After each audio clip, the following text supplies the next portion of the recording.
Spokesperson Steve Mabona. Very good evening to you, Mr. Mabona. We thank you very much for your time. Firstly, can you confirm the arrest of the suspect? Thank you very much, Ante. Yes, we can confirm that the boy learner has been arrested. We understand that he's been arrested in somewhere in Dobsonville. And we want to congratulate the police for a swift response that we have realized. As you will understand that this learner ran away from the scene after this incident occurred, this afternoon. So we're quite happy that at least there's an arrest on this one. Now, following this, when is he said to be appearing in court and on what charges?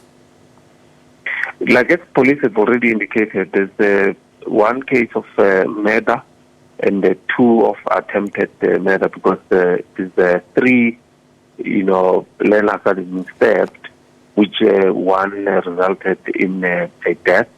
So you will then be facing those charges. So we understand that they will process the child tomorrow.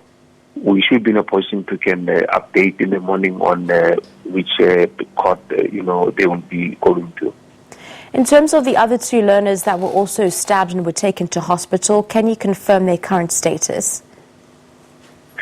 The learners were receiving medical attention at the local hospital, and we've been in constant liaison with the parents. But they said they are doing very well. We should be in a position to check tomorrow on the latest development. But according to information at our disposal, they were not bad. So probably they are doing very well, and we should be in a position to confirm on the latest. But we are monitoring the situation very closely. As you will know that tomorrow there won't be any schooling. We are sending our psychosocial unit team to assess and make sure that they conduct counseling. We are aware that the school has interacted with the parents, so some learners probably might not be coming. But if those that will be coming, then they'll be providing counseling, and we'll make sure that the other day or on Wednesday again we'll continue the process until we are satisfied that learners are in a state where they will be continuing their examination.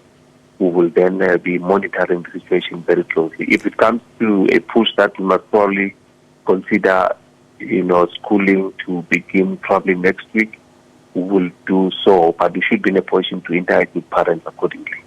Now, in terms of security, it is alleged that the learners involved were somewhat belonging to some sort of rival gang that was within the school. Do you have any information on that? And can you confirm furthermore the security of other learners when they do return back to school?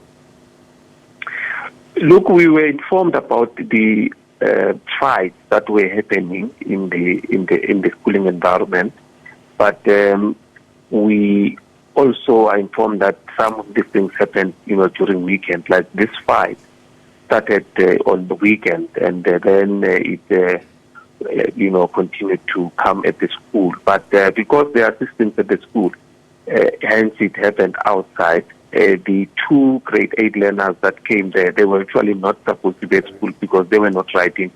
You had only your grade 10, 11 who were busy, with their examination. So we are aware of such challenges of your violence in the area. As you will understand that,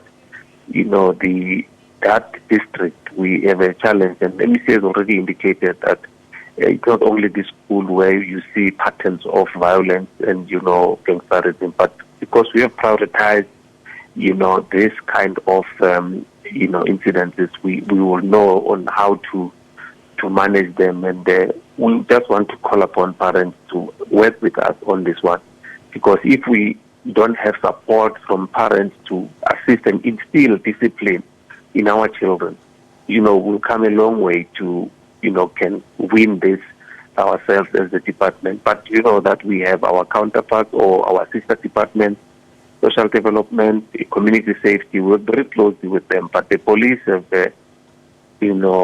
undertaken to actually prioritize our schools and make sure that our schools are safe. And they have started arresting some of the people who are actually breaking into our schools. So that commitment is there. We just need to make sure that we enhance the partnership or us working very closely with the police so that our schools are safe. Thank you very much for giving us that update. Gauteng Education spokesperson Steve Mabona just giving us more information with regards to the arrest.